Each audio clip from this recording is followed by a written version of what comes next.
Who was the mysterious man the world came to know as D.B. Cooper? How could someone leap from a commercial airliner in the middle of a violent storm and vanish forever? This story begins on Thanksgiving Eve, November 24, 1971, when a sharply dressed man in a dark suit, skinny tie, and dark sunglasses boarded a Northwest Orient Airlines flight with calm confidence.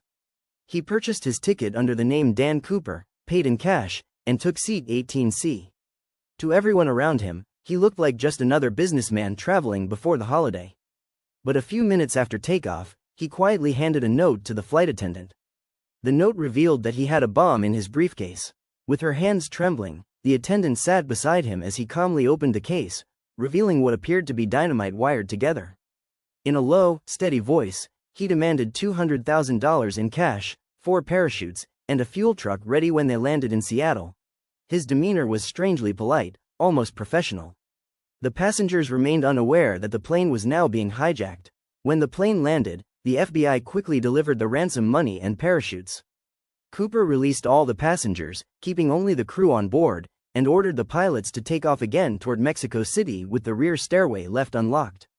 That night, the skies over the Pacific Northwest were pitch black and stormy, yet Cooper insisted they fly low and slow. At around 8 p.m., he stepped to the rear of the plane, strapped the bag of money to his body, and lowered the stairs. The roar of the engines filled the cabin. And then, he jumped. The storm swallowed him whole, his figure disappearing into the night. That was the last confirmed sighting of D.B. Cooper. Did he survive the jump? Or did he freeze to death in the wilderness, his body never to be found? The FBI immediately launched the largest manhunt in its history. Hundreds of agents scoured the forests of Washington and Oregon near the Lewis and Columbia rivers. Helicopters buzzed overhead while search dogs and ground teams combed every inch of the rugged terrain. But there was no body, no parachute, no footprints. The only solid evidence was the marked ransom money. Agents tracked bank transactions nationwide, but not a single bill turned up in circulation. The case quickly became a sensation. Newspapers dubbed the hijacker the Skyjacker Phantom. Theories exploded. Some believed he was a former paratrooper, explaining his daring leap and knowledge of aircraft. Others thought he was a clever criminal who had prepared a perfect getaway plan. Skeptics argued that no man could survive that night with nothing but a business suit and a parachute. The weather was below freezing, and the terrain was unforgiving. Yet without a body, the FBI couldn't close the case. Witness sketches were distributed across the country. Suspects were interviewed by the hundreds, from ex-military pilots to prison escapees. Still, no one matched the fingerprints or the descriptions. The mystery grew larger by the year. Who was D.B. Cooper really? Even his name was a mistake. The media misreported it. The man on the plane had actually signed his ticket as Dan Cooper. But the nickname, DB, stuck, and soon it became one of the most famous aliases in criminal history. Over the years, dozens of suspects were investigated. Some were veterans with parachuting experience, others were career criminals. One man even confessed on his deathbed, telling his family he was the real D.B. Cooper. Yet none of these leads matched the DNA, fingerprints, or eyewitness accounts. In 1980, a young boy found several decayed bundles of ransom money along the Columbia River. The serial numbers matched the bills given to Cooper. The discovery only deepened the mystery. Why were only some of the bills found? Did Cooper deliberately plant them to throw investigators off? Was he still alive at the time the money washed up? Or had the river carried them from where he fell? The FBI continued to dig, year after year. In 2016, they officially closed the case, leaving it unsolved. But for the public, the fascination never died. Internet forums still buzz with conspiracy theories. Some say he escaped to South America and lived a quiet life. Others believe he was a government operative who disappeared on purpose. The legend of D.B. Cooper refuses to fade. Could Cooper have had help waiting for him on the ground? Or was he truly alone, vanishing into the wilderness like a ghost? The FBI considered every possibility, mapping out dozens of potential landing zones based on the flight path, wind speed, and weather conditions that night. Investigators believed he jumped somewhere over the thick forests of southwestern Washington, an area so rugged that even trained search and rescue teams had trouble navigating it. The ground was muddy, slippery, and covered with fallen branches. If Cooper survived the landing, he would have been soaked, freezing, and disoriented. He would have had to move quickly to avoid detection, yet the darkness was total. Imagine stumbling through the woods in a suit, clutching $200,000, hearing the distant thrum of helicopters searching overhead. If he had an accomplice, they would have needed perfect timing to meet him at a remote road. But no tire tracks or campfires were ever found in the area during the search. Some agents theorized Cooper might have miscalculated the jump, landing in a river and drowning. Others believed he planned for every detail and reached a safe house before the FBI even realized where to look. The sheer audacity of the act fascinated the public. People crowded around television sets, following every news update, as if watching a real-life thriller unfold.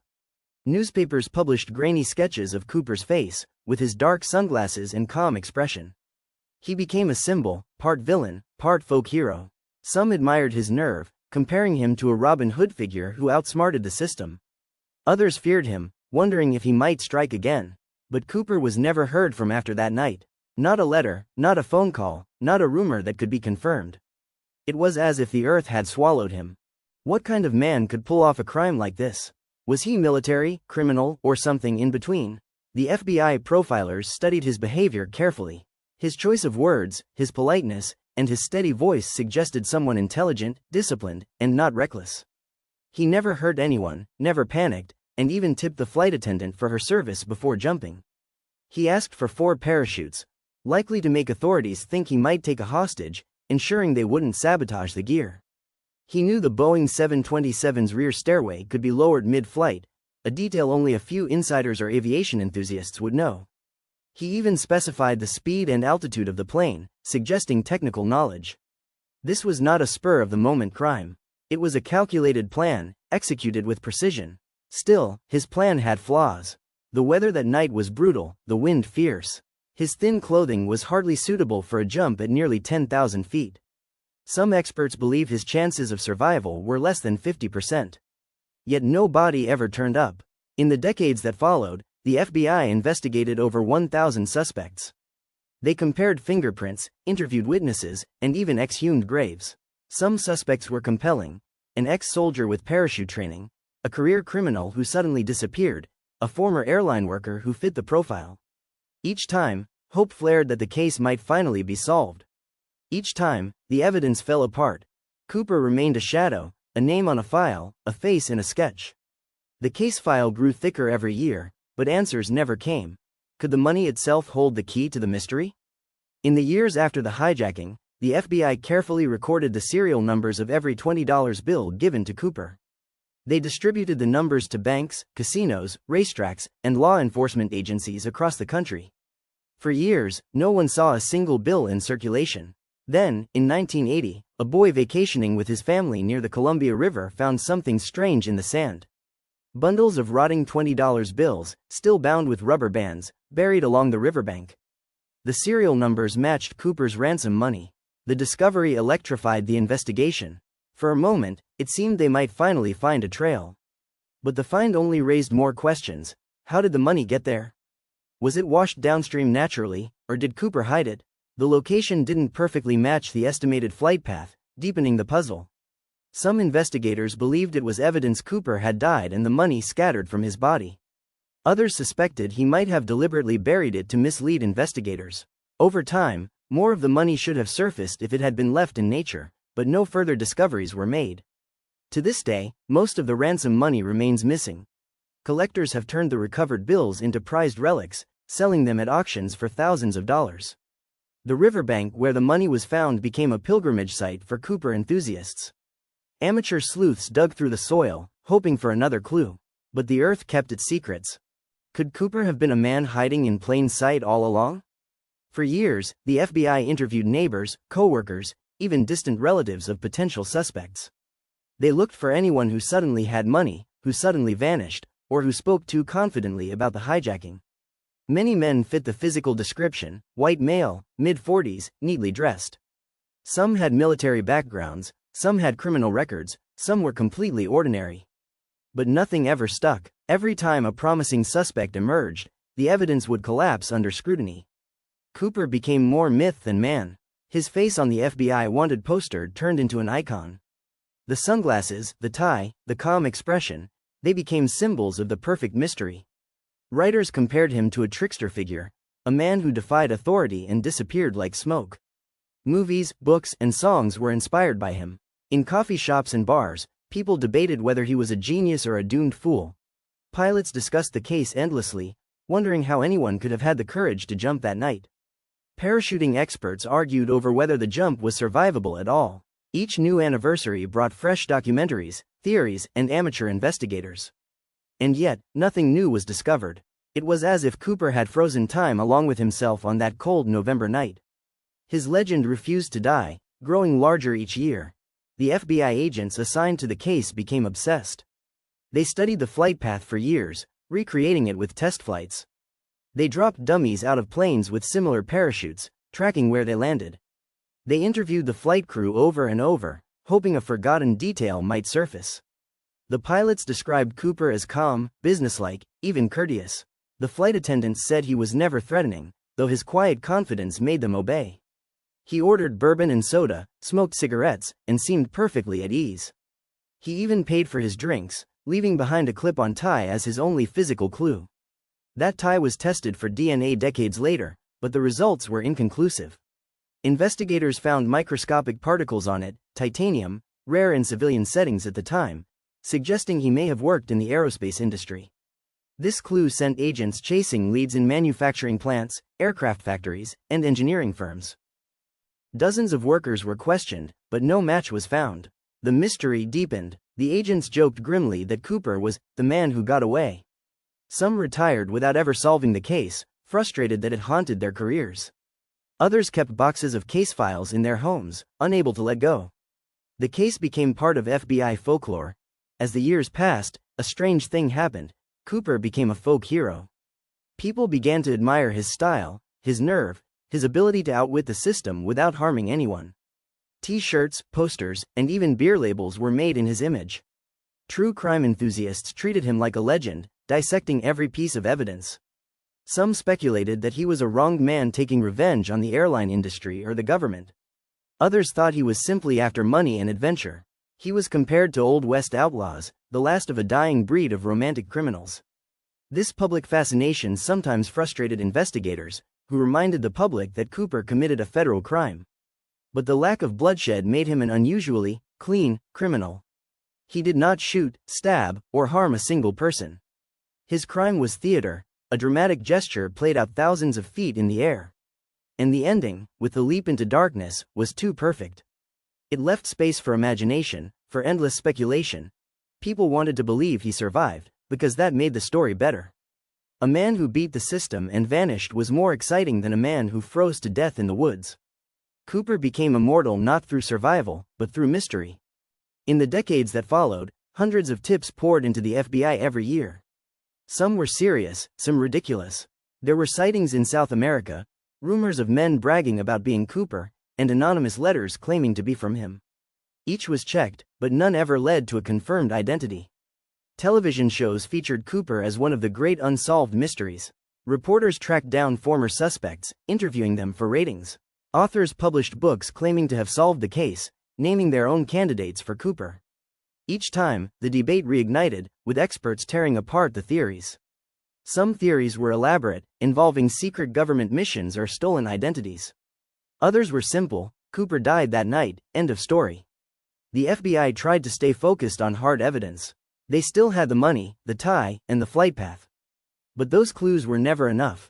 Eventually, as agents retired and resources shifted, the investigation slowed. In 2016, after 45 years, the Bureau officially suspended active investigation. They admitted they might never know the truth, but they kept the evidence, just in case future technology could crack the case. For the public, the closing of the case only made it more mysterious. Amateur sleuths took over where the FBI left off. Internet forums became the new crime scene. People pored over flight records, weather data, and topographical maps. They debated the timing of the jump, the exact position of the aircraft, and the type of parachutes Cooper used. Some even tried to recreate the jump themselves, with mixed results. Parachuting experts demonstrated that survival was possible, though dangerous. Others pointed out that Cooper may have chosen the worst possible night: freezing rain, low visibility, and rough terrain. If he survived, he would have needed a getaway plan. Did he bury the money? Did he change his identity? Could he have lived quietly, watching the world argue about him for decades? The idea was intoxicating. People wanted closure, but they also wanted the mystery to remain unsolved. Cooper had become larger than life, an American legend. His story combined danger, intelligence, rebellion, and the ultimate vanishing act. In a way, solving the case might ruin its magic. That's why, even today, many prefer to keep him a ghost. Forensic technology advanced, but the case stayed cold. In the early 2000s, the FBI tested the tie for DNA using new methods. A partial DNA profile was extracted, but it was too limited to confirm any suspect. They tested cigarette butts left on the plane, but no usable sample survived. Fingerprints taken from the cabin were too smudged. Each breakthrough ended in frustration. Still, the evidence remains preserved, waiting for better science. Some believe that one day, a match will be found in a database, finally naming Cooper. Others think the mystery will remain eternal, because Cooper planned it that way. The case has inspired criminology studies, books, podcasts, and even conventions where enthusiasts gather to debate theories. People dress as Cooper, wearing suits and sunglasses, celebrating the outlaw who vanished into the night. This strange mix of crime and pop culture ensures the story will never fade completely. Some investigators think Cooper might have been an airline insider. His knowledge of the 727 stair system and flight details suggested familiarity. Perhaps he worked as a mechanic, a flight engineer, or a ground crew member. Others think he was a veteran paratrooper from World War II or Vietnam, skilled enough to risk the jump. But his choice of parachutes was odd. He picked an older, military-style chute, rather than the safer sport parachute also provided. Was this a mistake, or did he prefer the equipment he knew? His decisions that night remain baffling. The ransom money's condition, partly decayed, partly intact, suggested it had been buried for years. But where was the rest of it? If Cooper lived, he never spent it publicly, at least not in traceable ways. Was he afraid of being caught? Or did he die before he could use it? Each new clue seems to lead to more questions. The flight path calculations were revised several times, moving the suspected drop zone miles apart. Some think the original path was wrong, meaning the entire search was in the wrong place. Others believe Cooper jumped earlier or later than assumed. There are even theories he tricked the crew and jumped closer to populated areas. The case files are full of maps, weather charts, and technical notes. Every detail has been analyzed, yet the picture never becomes clear. Cooper is like a riddle with missing pieces. Psychologists have weighed in, fascinated by Cooper's composure. Hijackers are often impulsive, violent, or panicked, but Cooper was none of those things. He was calm, even polite. He smoked, drank, and spoke quietly. He gave precise, reasonable instructions.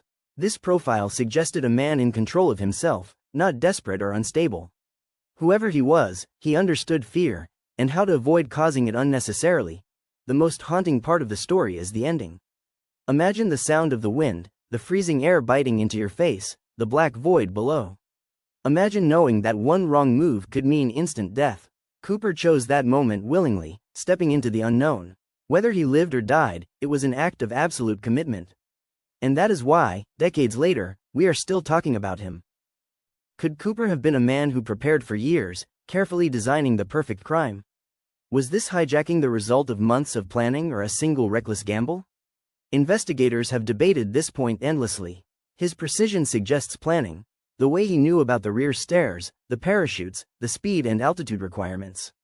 He must have studied aircraft manuals, or spoken to someone with insider knowledge. He chose a Boeing 727 for a reason. It was one of the few aircraft with a stairway that could be lowered mid-flight. He demanded parachutes from a civilian skydiving school, suggesting he wanted equipment he trusted. He knew how to control the crew without violence, keeping them calm and cooperative. He carried a briefcase with what looked like dynamite, but no one ever confirmed whether it was real. If it was fake, that meant he was bluffing with his life.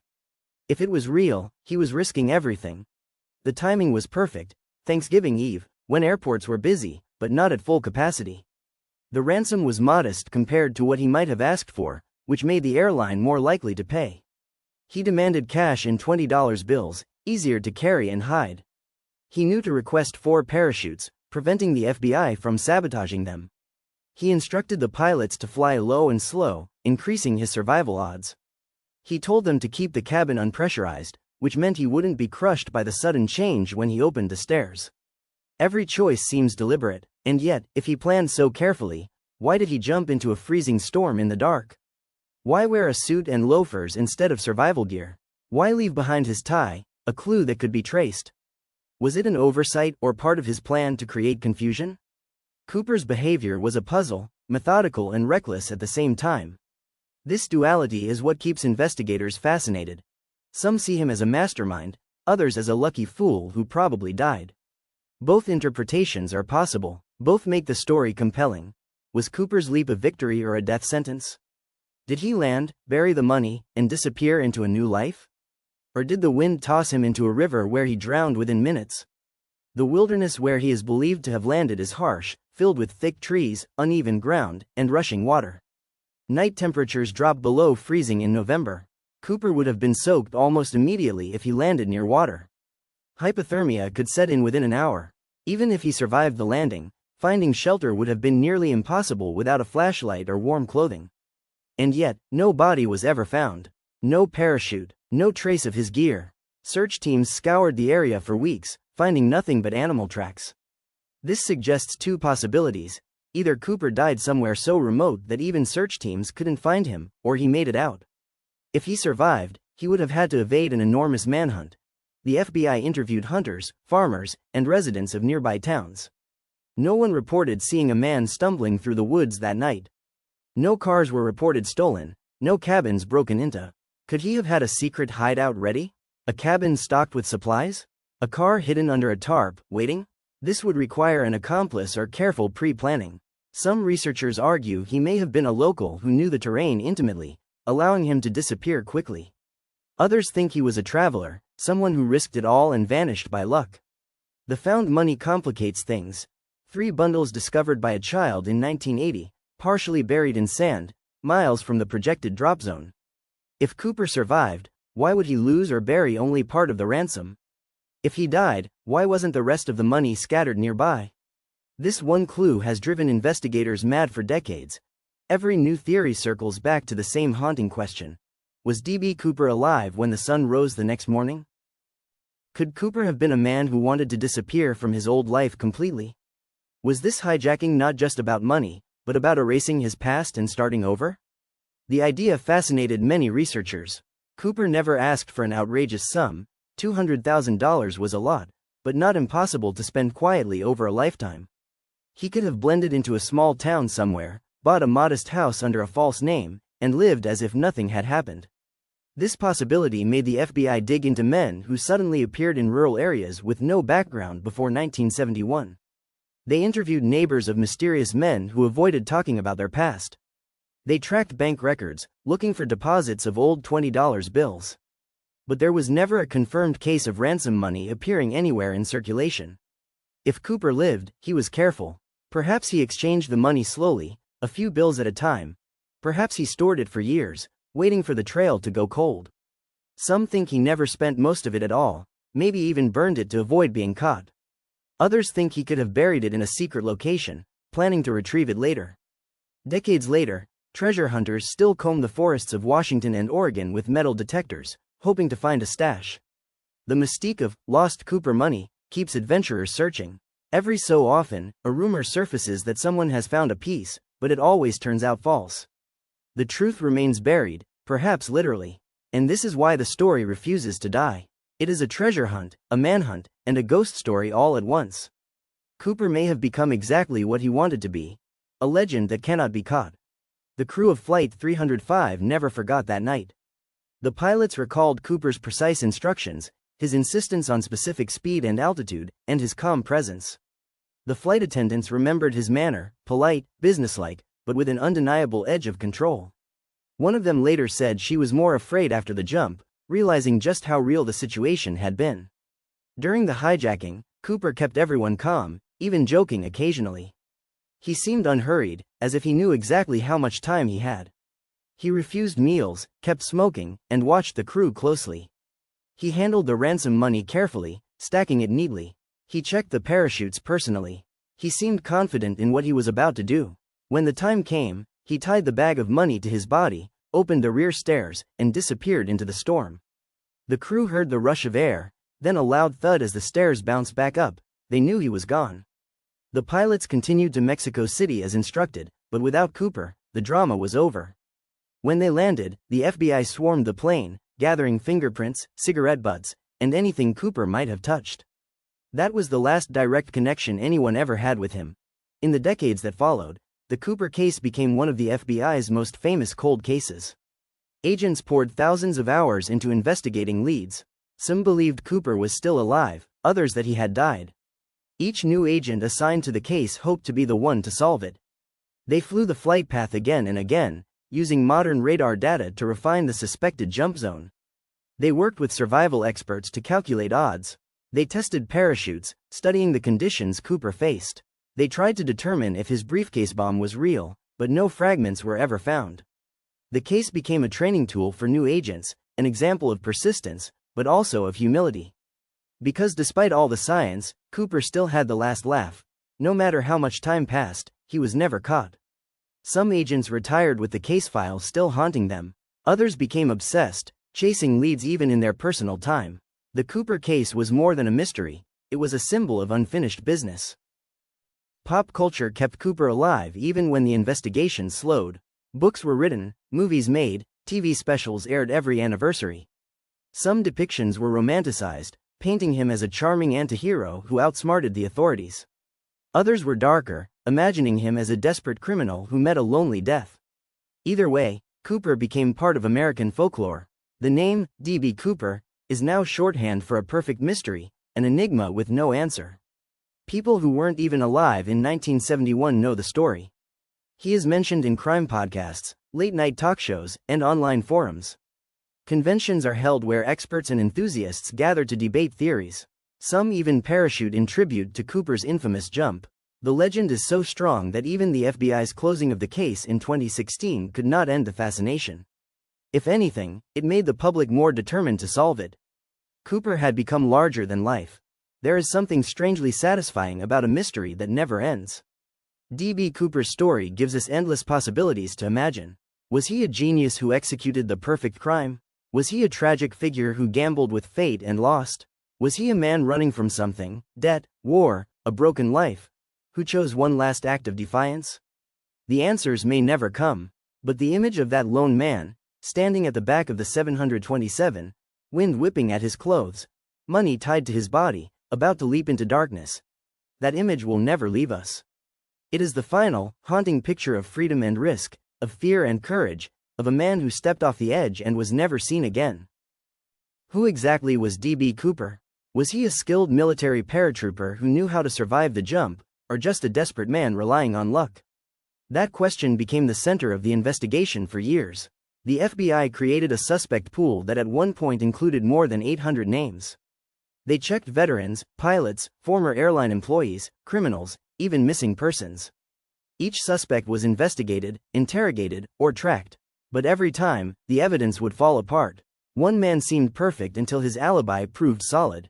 Another matched the description but had no parachute experience. Each false lead deepened the mystery. Some suspects were so convincing that the FBI spent years chasing them before clearing them. Families of these men sometimes came forward, insisting their relative had confessed on his deathbed. A few had compelling details that matched what was known: knowledge of the 727 stairs, the exact ransom amount, the parachute types. Yet when tested, nothing could link them conclusively. No fingerprints matched, no DNA was ever recovered from Cooper's tie that matched any suspect.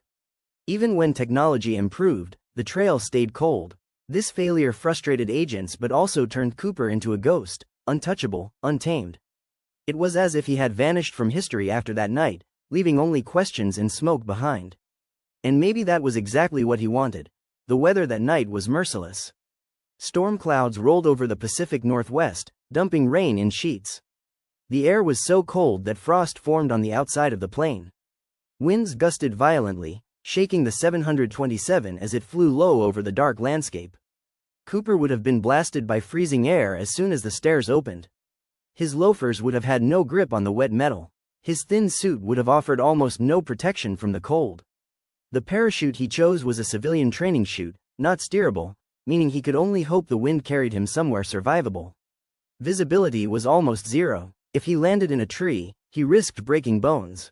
If he landed in a river, he risked drowning within minutes. Survival experts later said that the odds were heavily against him, yet no trace of a body was ever found. Could that mean he beat the odds? Or could it mean his remains were scattered, consumed by nature before searchers ever arrived?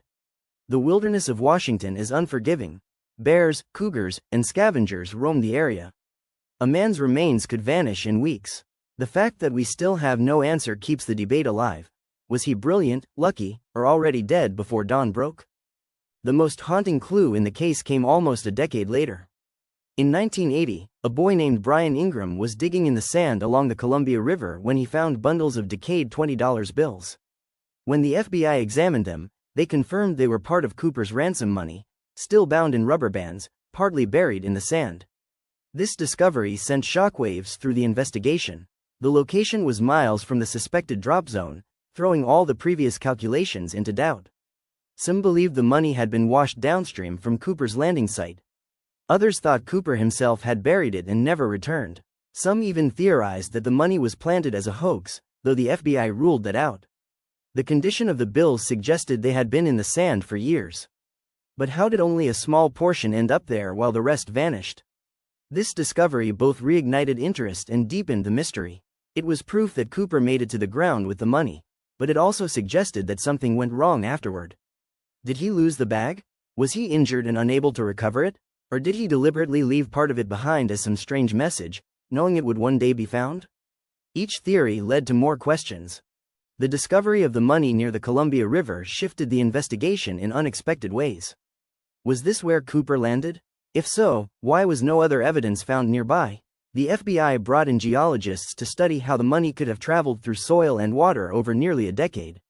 They considered floods, landslides, and shifting riverbanks. Some experts said the money might have been deposited there years after the hijacking, meaning it could have been intentionally buried by Cooper himself or someone who found it later. This opened up a new theory. What if Cooper survived the jump but later died somewhere else, never able to reclaim the rest of the cash? The FBI drained sections of the river and searched miles of shoreline, finding nothing more.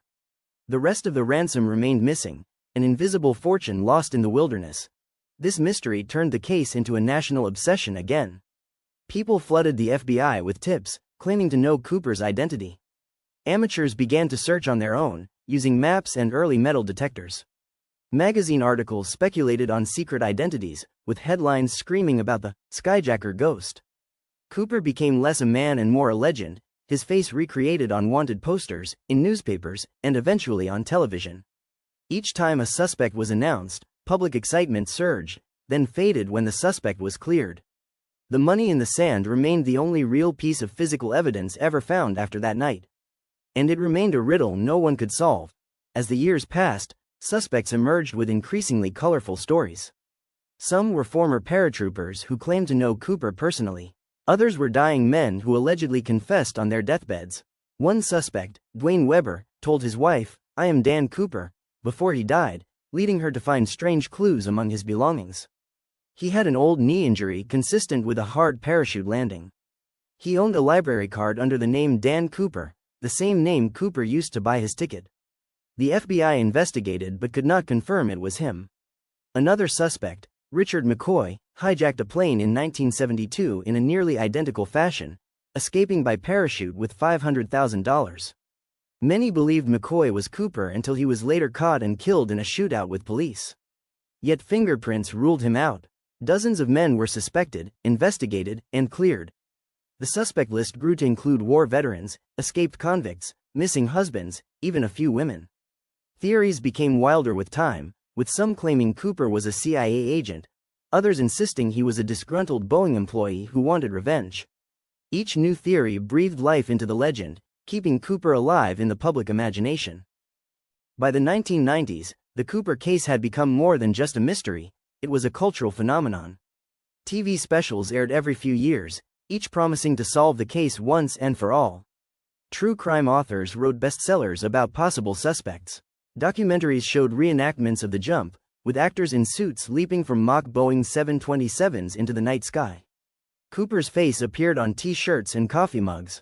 Bars in Washington and Oregon started DB Cooper Night celebrations every Thanksgiving Eve, serving themed cocktails and playing 1970s music.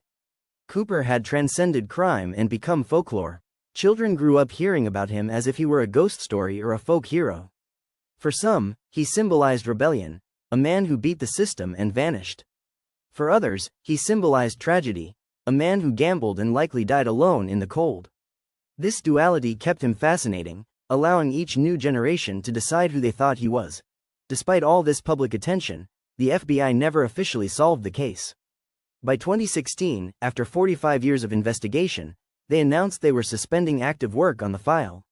This decision shocked many who had dedicated their lives to chasing the truth. Some retired agents were frustrated, believing the case was still solvable. Others admitted they had exhausted every lead and had nowhere left to turn. The official statement said that resources were being redirected to more urgent threats, but the file remained open for future evidence. The announcement sparked fresh debate. Was this an admission that Cooper had truly beaten the system? Or was it simply a recognition that the trail had gone cold beyond recovery? Amateur sleuths doubled their efforts, forming online forums and sharing theories. Some used advanced mapping software to calculate possible landing zones. Others examined weather records and FBI documents that had been declassified. The investigation moved from the FBI office to the internet, kept alive by ordinary people who refused to let the mystery die. The night sky over Washington was like an ocean of black ink, endless and terrifying. The Boeing 727 cut through the clouds like a silver knife, its engines groaning under the strain of low-altitude flight. Rain hammered against the fuselage in relentless sheets, making the cabin windows look like they were crying. Inside, the crew sat in silence, each of them hyper-aware of the man in the back of the plane. Cooper was calm, almost eerily so, like a man stepping through a routine he had rehearsed 1,000 times in his mind. He sat quietly, checked the straps on his parachute, and secured the bag of money to his body with deliberate care. The cabin smelled of cigarette smoke and tension, a mixture of fear and adrenaline. Every movement he made felt final, like a soldier preparing for a mission he might not survive. The flight attendants tried not to stare, but they couldn't help watching as he adjusted his tie, as if wanting to look proper for his leap into the unknown.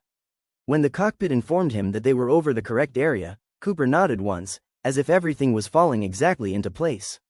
Then he ordered the stairs to be lowered. The roar of the wind filled the plane, so loud it drowned out everything else. Papers and napkins blew down the aisle as the cold night air invaded the cabin. Cooper stood, steadying himself against the wall, his hair whipping in the wind. He gave one last look toward the crew, not a smile, not a word, just a silent farewell, and stepped into the storm. The sound of the metal stairs rattling echoed like a gunshot. Then he was gone, swallowed by the blackness below. The crew sat frozen, not daring to move, as the plane continued its lonely path through the night. That moment, that leap, became one of the most iconic images in American true crime history. Down below, the wilderness stretched endlessly, dark forests, icy rivers, lonely farmlands lit only by the occasional house light in the distance. The storm showed no mercy, pelting the ground with rain and whipping tree branches into violent motion. Somewhere in that darkness, Cooper was falling, his parachute snapping open with a sound no one could hear but him. The sensation must have been both terrifying and liberating, like stepping off the edge of the world. The wind ripped at his suit, the money bag slamming against his side. He would have been spinning, fighting to stabilize himself in the freezing air. Every second would have felt like an eternity. And then, impact. Maybe he hit soft mud. Maybe he hit rock. Maybe he was dragged by the wind until he slammed into a tree. Survival at that point was a matter of luck and endurance. If he landed safely, he would have had to unstrap himself quickly, gather the bag, and find shelter before hypothermia set in. If he was injured, his chances dropped to nearly zero. The forest was a maze of shadows, the ground slick and treacherous. Every step would have been exhausting in the cold rain. Somewhere far above, Flight 305 continued on, its engines fading into the distance. Cooper was alone now, utterly and completely. That was the last time anyone truly knew where he was. From that moment on, the story became speculation, theory, and legend. The search began before the sun even rose. Helicopters swept the suspected drop zone, their searchlights cutting through the misty dawn. Dozens of FBI agents, state police, and soldiers combed the ground, trudging through mud, swamps, and thick underbrush. They found footprints, but they were from searchers and animals, nothing conclusive. They found shredded parachute material once, but it turned out to be unrelated. The more they searched, the more frustrated they became. The wilderness seemed to swallow clues whole. Dogs lost the scent in the wet undergrowth. Planes circled overhead for days, spotting nothing but endless trees. Every possible landing site was explored, but no body, no parachute, no moneybag appeared. It was as if Cooper had been erased by the storm. The FBI began to suspect that he hadn't survived, but they could not prove it. The uncertainty drove them to keep looking, week after week, until snow covered the ground and searching became impossible. When spring came, they searched again. Still nothing. This total absence of evidence became the most chilling clue of all. If Cooper had died, surely something would have surfaced, a shoe, a wallet, anything. But there was nothing. It was as though the earth itself had conspired to hide him. This failure haunted investigators for years, making the case feel personal. It wasn't just about a hijacker anymore. It was about an unanswered question that refused to let them go. As weeks turned into months, the Cooper case became a full-scale national story, dominating headlines coast to coast. Every newspaper carried his face, that now iconic sketch of a man in dark glasses and a sharp suit, looking calm and collected, almost smug. People were captivated by the idea of a man who hijacked a plane, took the money, and vanished into thin air. In living rooms across America, families speculated about where he might be. Children pretended to be Cooper during games, jumping off porch steps with pillowcase parachutes. Radio hosts debated whether he was a criminal mastermind or a doomed fool. Politicians were pressured to improve airport security, leading to major changes in airline procedures. Metal detectors became standard, sky marshals began flying on commercial planes. Cooper's act had changed aviation forever, even as he remained hidden. Meanwhile, the FBI kept running down leads.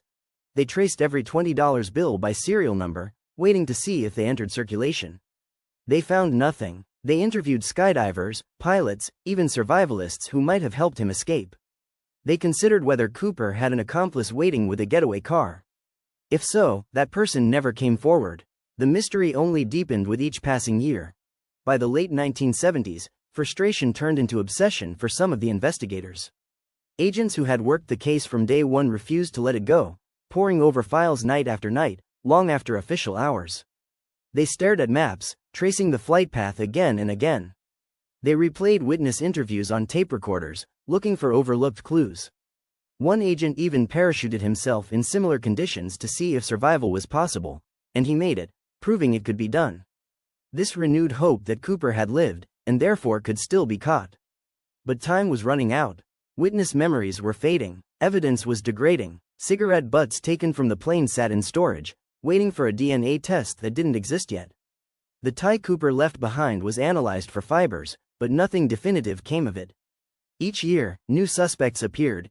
Each year, they were ruled out. And still, the case refused to die. Agents retired, new ones took over, and the cycle began again. The Cooper file grew thicker and thicker until it filled cabinets. By then, it was no longer just an investigation, it was a legend in the making. The discovery of the ransom money in 1980 reignited the entire case like gasoline on fire. News crews swarmed the Columbia River site. The young boy who had found the money became an overnight celebrity. Experts descended on the scene, taking soil samples and photographing every detail. The bundles of bills were carefully documented, their serial numbers matched to the original ransom list. For the first time in almost a decade, the FBI had hard evidence that Cooper had survived the jump, at least long enough to reach the ground with the money. But the find raised more questions than answers. Why were only 3 bundles recovered? Where was the rest? How did they end up buried in the sand? Was this an accident or a clue Cooper had intentionally left behind? Geologists debated whether flooding could have carried the money to that spot. Some argued that the condition of the rubber bands suggested they had not been in the water long. This fueled theories that the money was buried later, years after the hijacking. Which meant someone, maybe Cooper himself, had returned to that area. If that was true, then the manhunt had been searching the right place all along. As the decades rolled forward, the Cooper case began to attract a new kind of investigator, the amateur sleuth. Ordinary citizens with day jobs became obsessed, spending weekends hiking through the suspected drop zone, interviewing old witnesses, and building elaborate theories. Some built scale models of the 727 to reenact the jump. Others created computer simulations to track possible landing spots. Books were self-published, podcasts dedicated to the case were launched, and television networks produced dramatizations. Every Thanksgiving, news outlets revisited the story, interviewing aging FBI agents and showing the famous sketch once again. Cooper became an enduring part of American folklore. He was referenced in music, movies, even cartoons. In pop culture, he became almost heroic, the man who outwitted the FBI and disappeared into legend. But for the agents who had spent their careers chasing him, it was no joke. To them, Cooper was unfinished business. Each time a new suspect was proposed, hope would flare briefly, only to die when the evidence didn't match. The case had become a riddle that mocked them, a puzzle missing its final piece. By the late 1980s, the case had begun to take on a mythical quality. People no longer just asked who D.B. Cooper was, they argued about what he represented.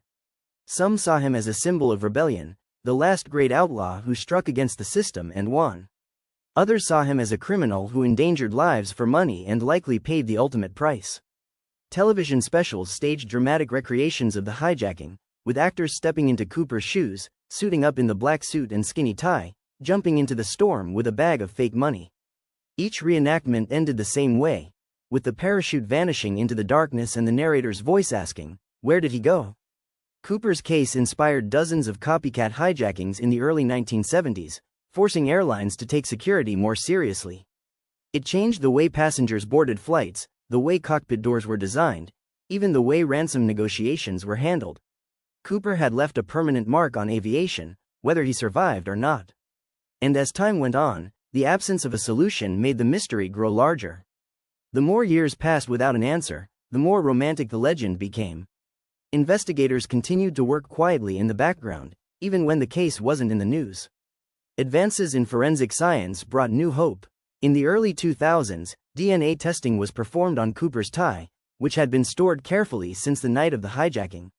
Technicians recovered partial genetic material from the fabric, skin cells left behind decades earlier.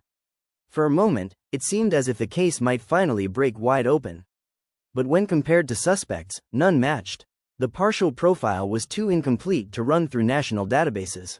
The tie yielded another clue, tiny particles of titanium and rare metals, suggesting Cooper might have worked in a factory or a lab that handled aerospace materials. This sparked a new wave of speculation that he was connected to Boeing or another defense contractor. The theory fit neatly. It would explain his knowledge of the aircraft, his calm under pressure, and his ability to disappear. But once again, no name ever matched both the science and the eyewitness description. The ghost of Cooper remained untouchable. By the time the FBI officially closed the active investigation in 2016, the Cooper case had become the longest-running unsolved hijacking in U.S. history. The announcement was bittersweet. For some agents, it meant the end of a personal hunt that had lasted decades. For others, it was simply an acknowledgement that they had run out of leads. The FBI encouraged the public to continue submitting evidence if any emerged, but the file was boxed and archived. The closing of the case sparked a new wave of public interest. Documentaries were released that year, podcasts surged in popularity, and internet forums buzzed with renewed energy. The fact that the FBI had given up made Cooper seem even more like a phantom who had beaten the system for good. For the true believers, this was not the end, it was a passing of the torch. Now it was up to ordinary citizens, amateur sleuths, and storytellers to keep the mystery alive.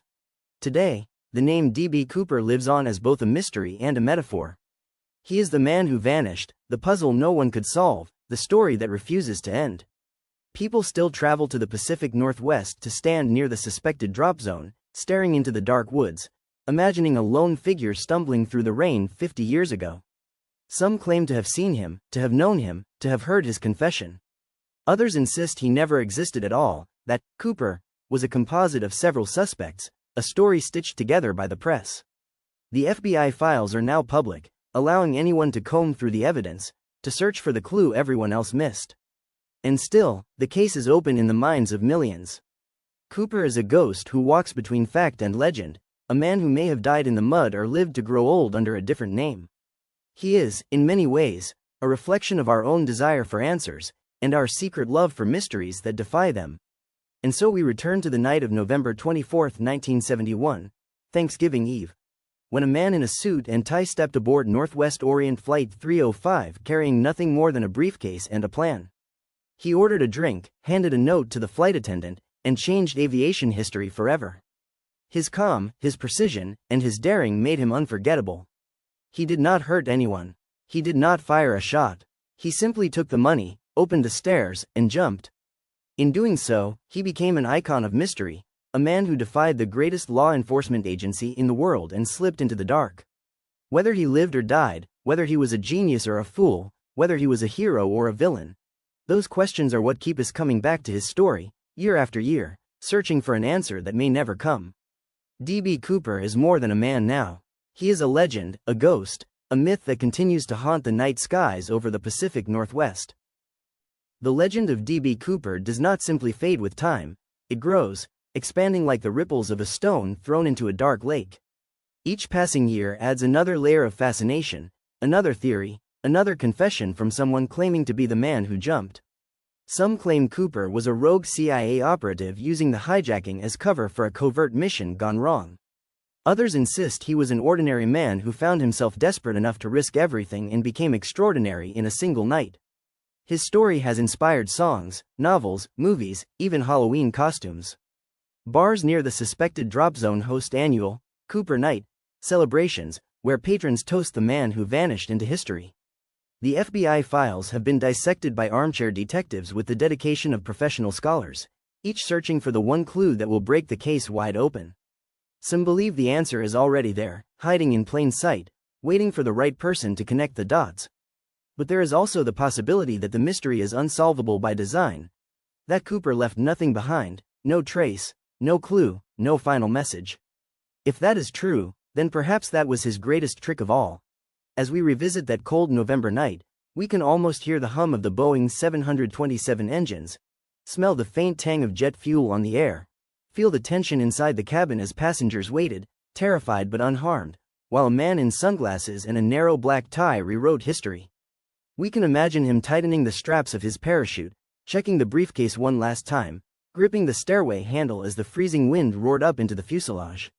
Lightning may have flashed in the distance, illuminating his figure for just a moment before he vanished into the blackness below. The cabin door slammed shut, the plane surged forward, and silence fell except for the thrum of the engines. Somewhere below, in the endless forests of Washington, a man floated toward an uncertain fate. Did he land safely?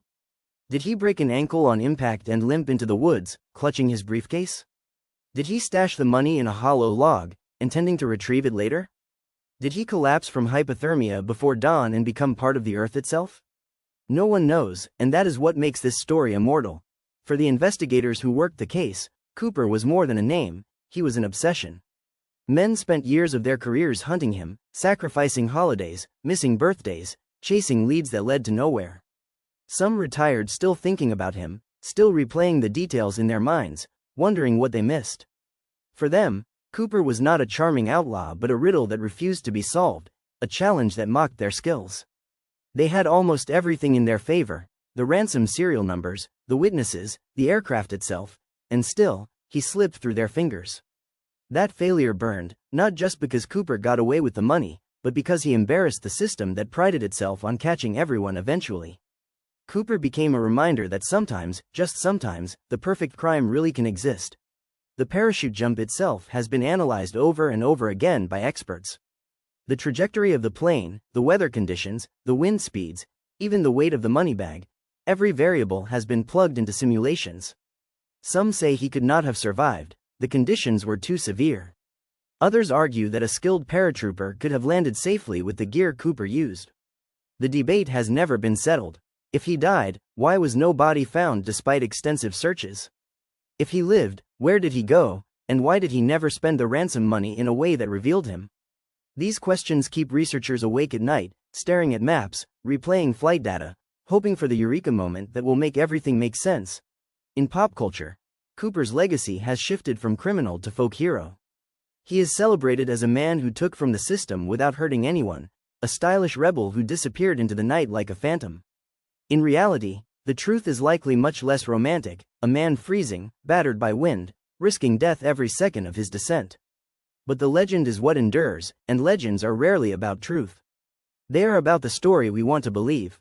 Cooper's story is one of freedom, of beating impossible odds, of slipping through the cracks of a system that catches almost everyone. It is no wonder that decades later, we are still telling it.